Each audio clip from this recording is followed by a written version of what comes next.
Revision कर रहा है क्लास 10th का केमिस्ट्री फर्स्ट लेसन का जो है ये मेन क्वेश्चंस मैंने लिखा है और इसको रिवीजन करना है। जैसे पहला लिखा हूँ, रासायनिक समीकरण किसे कहते हैं, समीकरण से क्या लाभ व क्या हानि है, क्यों समीकरण हम लोग लिखते हैं, उसका लाभ क्या है और कुछ उसमें त्रुटियां हैं अर्थात उसका दोष क्या है, हानियां क्या है, ये हम लोग पढ़ेंगे। रासायनिक समीकरण किसी भी रासायनिक अभिक्रिया को किसी रासायनिक सूत्रों के समूह द्वारा व्यक्त करना ही उस अभिक्रिया का रासायनिक समीकरण है। क्या मैंने बोला, किसी भी रासायनिक अभिक्रिया को रासायनिक सूत्रों के द्वारा निरूपित करके बोध करना ही उस अभिक्रिया का रासायनिक समीकरण कहलाता है। रासायनिक समीकरण से लाभ क्या है, लाभ में इसमें हम लोग पढ़ेंगे। पहला लाभ है कि रासायनिक समीकरण के द्वारा कम समय में वह अभिक्रिया से क्या क्या बन रहा है वो बहुत कम समय में मालूम होता है, पहला लाभ। दूसरा लाभ है कि उस रासायनिक अभिक्रिया में कौन कौन से तत्व भाग ले रहे हैं और उसके द्वारा कौन सा नया तत्व संयुक्त होकर नया यौगिक बना रहा है, इसकी भी जानकारी आसानी से प्राप्त हो जाती है। तीसरा है कि रासायनिक अभिक्रिया में भाग लेने वाले ये तत्वों का कितना अनुपात मिल करके ये नए तरह के तत्वों का संयोजन कर रहा है, पुनर्विन्यास कर रहा है, इसकी भी जानकारी, इनकी भी रेशियो हम लोगों को रासायनिक समीकरण से ये आसानी से प्राप्त हो जाती है। इसलिए यह सभी क्रियाओं को दर्शाने के लिए हम लोग रासायनिक समीकरण का प्रयोग करते हैं।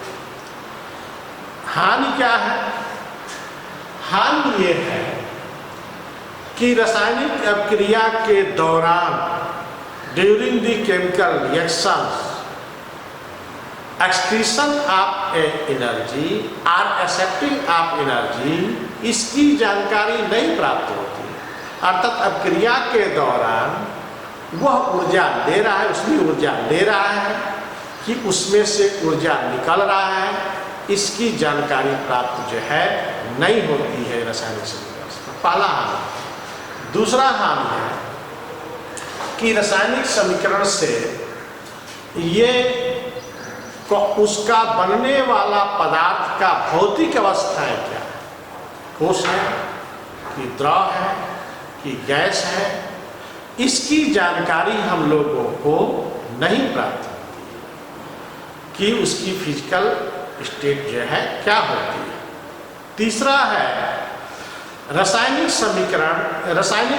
समीकरण के द्वारा किस ताप पर हो रही है, किस दाब पर हो रही है, इसकी भी जानकारी रासायनिक समीकरण के द्वारा हम लोगों को प्राप्त जो है नहीं हो पाती।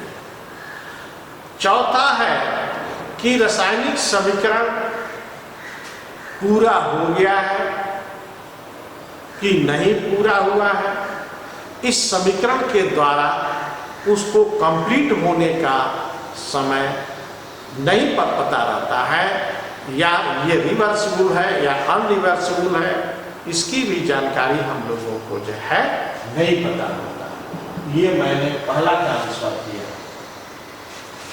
दूसरा है रासायनिक समीकरण को संतुलन क्यों करते हैं, उदाहरण देकर समझाइए।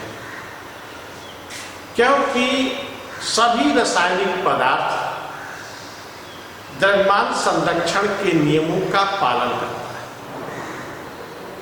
अर्थात रासायनिक अभिक्रिया में भाग लेने वाले अभिकारकों की मात्रा उसके उत्पाद की मात्रा के बराबर होती है। इसलिए लेफ्ट और राइट दोनों एक दूसरे के जो है समीकरण के इक्वल होना चाहिए। लेफ्ट रिएक्टेंट जो है अभिकारक है, उनकी क्वांटिटी उससे बनने वाला जो है प्रोडक्ट है, उनकी क्वांटिटी, दोनों की क्वांटिटी एक दूसरे के जो है इक्वल होना चाहिए, मात्रा बराबर होना चाहिए। इसलिए हम रासायनिक समीकरण को संतुलित करते हैं। जैसे लिख दिया जाए NaOH plus HCl is equal to NaCl plus H2O। देखिए ये समीकरण संतुलित है। क्यों? क्योंकि इसकी Na की मात्रा एक इधर है, एक इधर है। यह Cl की मात्रा एक इधर है, एक इधर है। यह H मिल करके जो है बनाया क्या है? H2O। यहाँ पर H2O मात्रा 2 H है, H2 है, O एक है, एक O। इसलिए यह समीकरण क्या होगा? संतुलित होगा। क्योंकि left reactants quantity equal are the right product quantity। इस आधार पर हम कह सकते हैं, और भी इसका निकालने का कि इसको हम परमाणु भार के आधार पर, एटॉमिक मास के आधार पर भी गणना कर सकते हैं।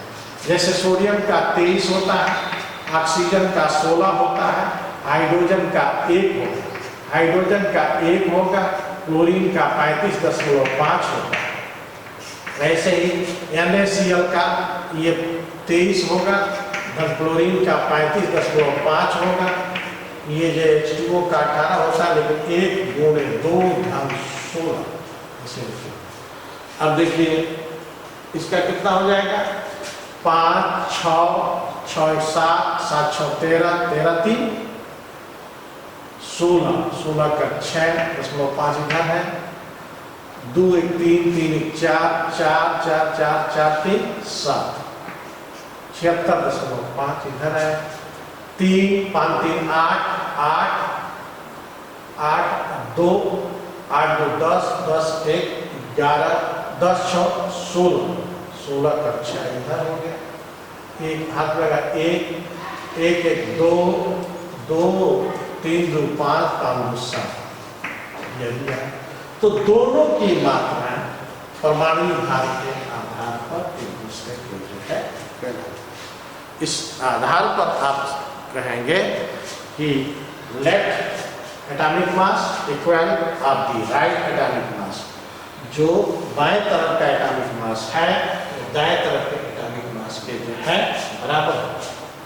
अगला तीसरा क्वेश्चन है,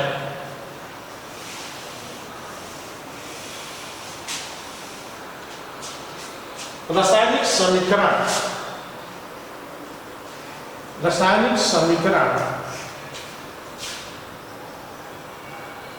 के प्रतिस्थापन व द्विप्रतिस्थापन में क्या अंतर है?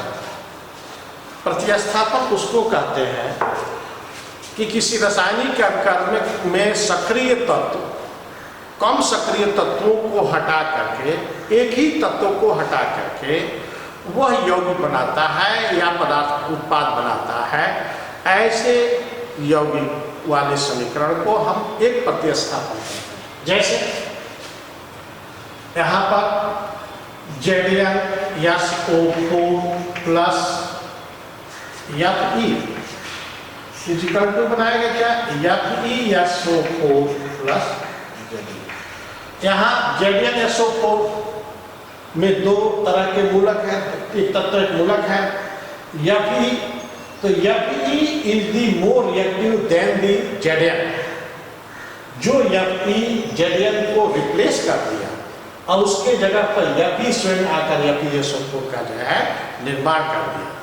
इसमें एक ही तत्व रिप्लेस हो रहा है, प्रतिस्थापित हो रहा है, इसलिए इसको हम एक प्रतिस्थापन करते हैं। इसको क्या कहेंगे? एक प्रतिस्थापन।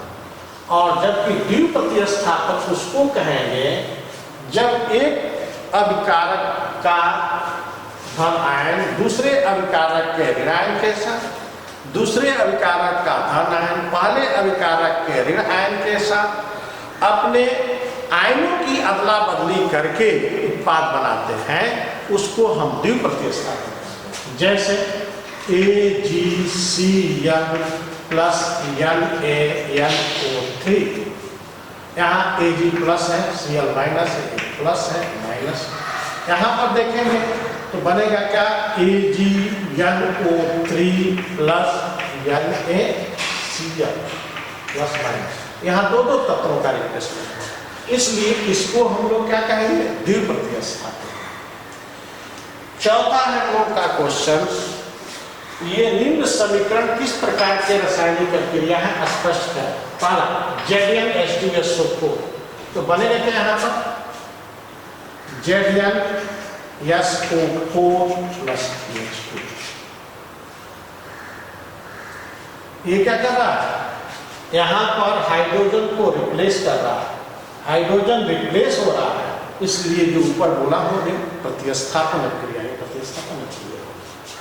दूसरा AgCl प्लस NaNO3, ये भी लिखा है ऊपर, ये क्या होगा, ये द्विप्रतिस्थापन, अर्थात AgNO3 प्लस NaCl, ये क्या होगा, द्विप्रतिस्थापन क्रिया, द्विप्रतिस्थापन क्रिया।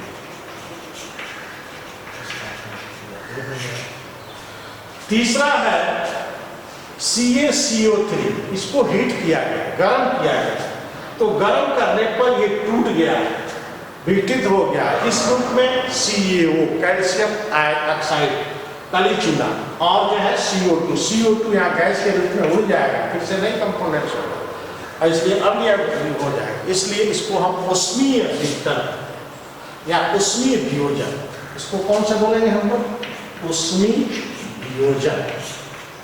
ये कौन सी क्रिया है, ऊष्मीय वियोजन क्रिया है। इस ऊष्मीय वियोजन से ये दो भागों में गर्म करने से ये टूट रहा है, इस कारण इसको हम लोग जो है ऊष्मीय वियोजन कहेंगे। ऐसे आप लोगों को एग्जाम में बहुत से समीकरण दिए जाएंगे और उस समीकरण को आपको आइडेंटिफाई करना होगा, पहचान करना होगा कि ये किस प्रकार के जो है अभिक्रिया है, कारण भी स्पष्ट करना होगा। जैसे कि मैंने इसमें बोल रहा था कि ये ऊष्मीय वियोजन मैंने क्यों कर दिया, क्योंकि गर्म करने से इसका ये मुख्य कंपोनेंट्स, ये मुख्य कंपाउंड्स अपने अपने कंपोनेंट्स में जो है ये टूट रहे हैं, बताइए,